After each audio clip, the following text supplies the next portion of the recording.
Hello नमस्कार साथियों, स्वागत है आपके अपने यूट्यूब चैनल बीएसटीसी पाठशाला में।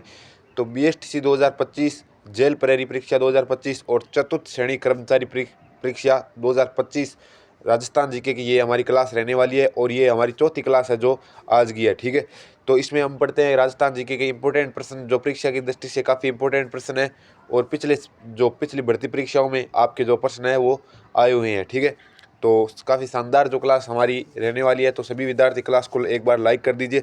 शुरू करते हैं हमारे पहले प्रश्न से।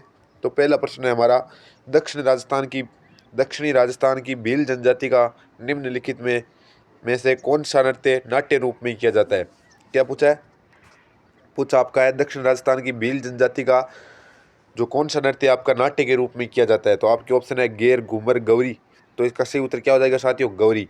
क्या हो जाएगा? गौरी है जो दक्षिण राजस्थान की भील जनजाति द्वारा एक नाट्य के रूप में किया जाता है। ओके, अब चलते हैं अगले प्रश्न की ओर। अगला प्रश्न है आज की क्लास का, सूची 1 को सूची 2 से सुमेलित कीजिए। ठीक है, ये सुमेलित करने वाला प्रश्न है।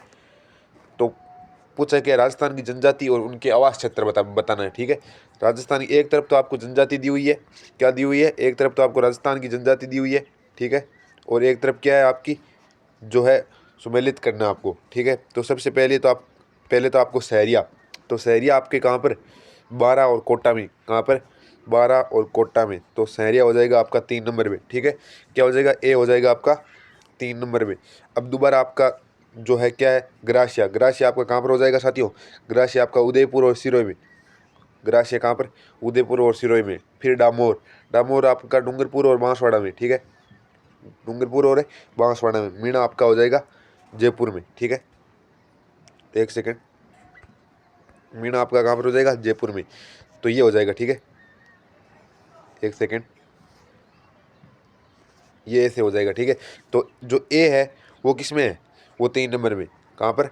आप देख लीजिए, जो तीसरा ऑप्शन है इसका बिल्कुल सही उत्तर हो जाएगा साथियों। तीसरा जो ऑप्शन है इसका बिल्कुल सही हो जाएगा। ठीक है, तीसरा क्या हो जाएगा? बिल्कुल सही उत्तर हो जाएगा।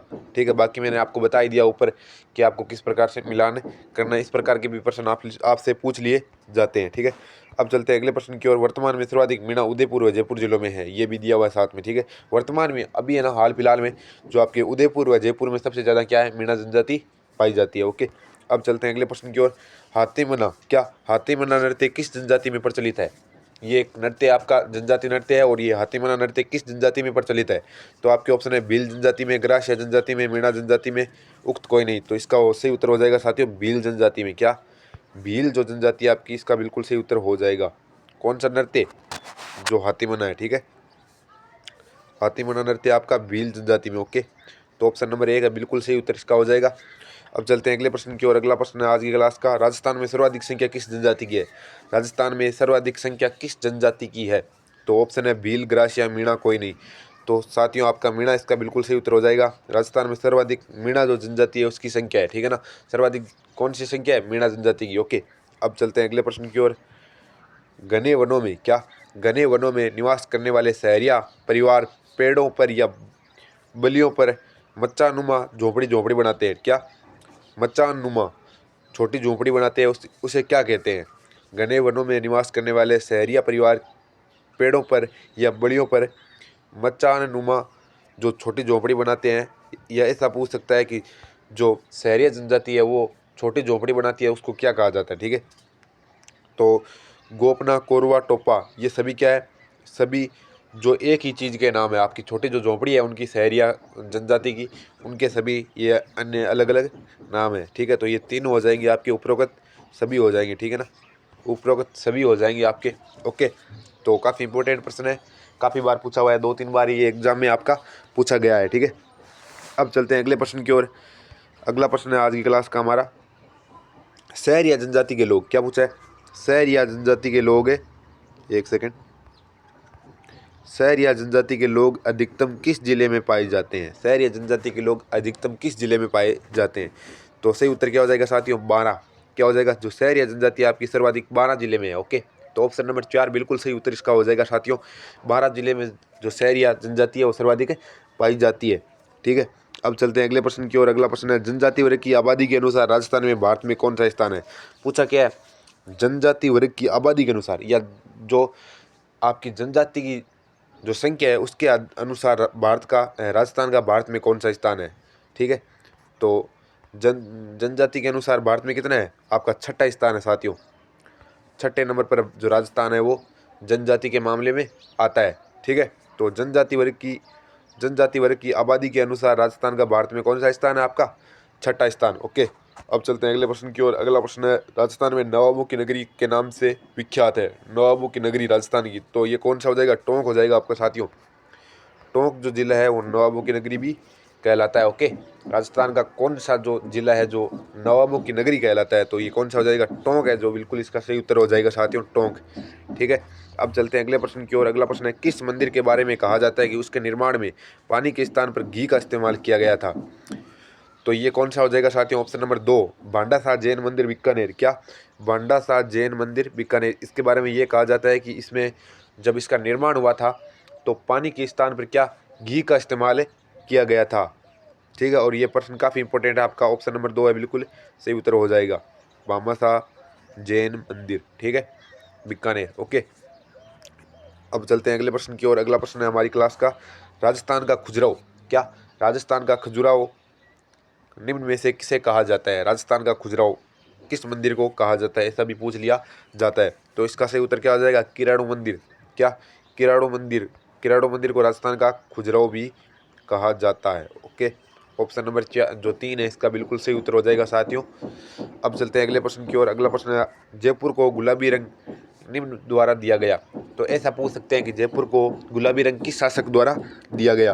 तो आपका कौन सा हो जाएगा, महाराजा सवाई राम सिंह द्वितीय द्वारा क्या जयपुर को जो है गुलाबी रंग दिया गया। ठीक है ना, जयपुर को गुलाबी रंग महाराजा सवाई राम सिंह द्वितीय द्वारा दिया गया। अब चलते हैं अगले प्रश्न की ओर। अगला प्रश्न है, रेगिस्तान का जल महल किसे कहा जाता है। रेगिस्तान का जल महल किसे कहा जाता है। तो बटाडू का कुआं। क्या, बटाडू का कुआं बाड़मेर। ठीक है ना, बटाडू का कुआं बाड़मेर कोई जो राजस्थान का जल महल कहा जाता है। ठीक है, तो ऑप्शन नंबर 2 बिल्कुल इसका सही उत्तर हो जाएगा साथियों, बटाडू का कुआं रेगिस्तान का जल महल। अब अगला प्रश्न है, दिलवाड़ा का मंदिर कहाँ स्थित है। दिलवाड़ा का मंदिर कहाँ स्थित है, तो आपका माउंट आबू सही हो जाएगा।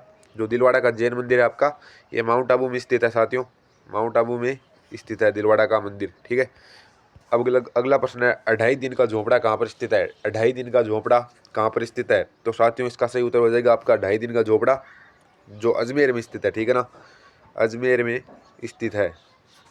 ओके, तो ऑप्शन नंबर 2 बिल्कुल इसका सही उत्तर हो जाएगा साथियों। चलते हैं अगले प्रश्न की ओर। जंतर मंत्र क्या है। तो जंतर मंत्र आप सभी को पता है एक वेधशाला है। ठीक है, जंतर मंत्र क्या है, एक वेधशाला है साथियों। ठीक है, तो ऑप्शन नंबर 4 इसका बिल्कुल सही उत्तर हो जाएगा, जंतर मंत्र एक वेधशाला है। जयपुर शहर की योजना किस वास्तुकार ने बनाई थी। जयपुर शहर की जब जयपुर शहर का निर्माण हुआ तो जो जयपुर शहर की योजना किस वास्तुकार ने बनाई थी, तो आपका विद्याधर भट्टाचार्य। क्या, विद्याधर भट्टाचार्य ने जयपुर शहर की योजना जो बनाई थी। ठीक है, तो ऑप्शन नंबर 1 बिल्कुल सही उत्तर हो जाएगा आपका, विद्याधर भट्टाचार्य। ओके, ये भी काफ़ी प्रश्न इंपॉर्टेंट प्रश्न है आपका। अगला प्रश्न है, राजस्थान का एकीकरण की प्रक्रिया में प्रथम में मत्स्य संघ के प्रधानमंत्री बने। तो राजस्थान एकीकरण में जो प्रथम चरण था साथियों, ऐसा पूछा है कि राजस्थान के एकीकरण में प्रथम चरण जो मत्स्य संघ था उसके प्रधानमंत्री कौन बने थे। तो शोभाराम कुमावत। क्या साथियों, जो मत्स्य संघ के प्रधानमंत्री कौन थे, शोभाराम कुमावत। और ये प्रथम चरण था, मत्स्य संघ राजस्थान के एकीकरण का प्रथम चरण था। ठीक है, इसमें अलवर, भरतपुर, धौलपुर और करौली को सम्मिलित किया गया था साथियों। राजस्थान निर्माण के द्वितीय चरण। क्या, राजस्थान निर्माण के द्वितीय चरण राजस्थान संघ की राजधानी बनाया गया। तो जो राजस्थान एकीकरण में दूसरा चरण था आपका साथियों राजस्थान संघ, इसमें राजधानी पूछा है तो राजधानी कौन सी है साथियों, कोटा को राजस्थान संघ की क्या राजधानी है जो बनाई गई थी। ओके, कोटा को राजस्थान संघ द्वितीय चरण की जो एकीकरण का द्वितीय चरण था उसमें राजधानी बनाई गई थी। ओके, काफ़ी इंपॉर्टेंट प्रश्न है, एकीकरण से काफ़ी प्रश्न आपके जो एग्जाम में पूछे जा सकते हैं। ठीक है, और एकीकरण से कन्फर्म हर एग्जाम में चाहे कोई भी एग्जाम हो उसमें 1 या 2 प्रश्न है आपका जो कन्फर्म पूछ लिया जाता है। ओके, अब चलते हैं अगले प्रश्न की ओर। माणिक्यलाल वर्मा प्रधानमंत्री बनाए गए थे। तो पूछा ऐसा है कि माणिक्यलाल वर्मा किस जो चरण में प्रधानमंत्री बनाए गए थे, ठीक है। तो ऑप्शन है राजस्थान संघ, वृहत राजस्थान, संयुक्त राजस्थान और संयुक्त वृहत राजस्थान। तो संयुक्त राजस्थान के कौन से, संयुक्त राजस्थान जो था उसके माणिक्यलाल वर्मा को क्या प्रधानमंत्री बनाया गया था, ठीक है ना। संयुक्त राजस्थान का प्रधानमंत्री किसे बनाया गया था, माणिक्यलाल वर्मा को।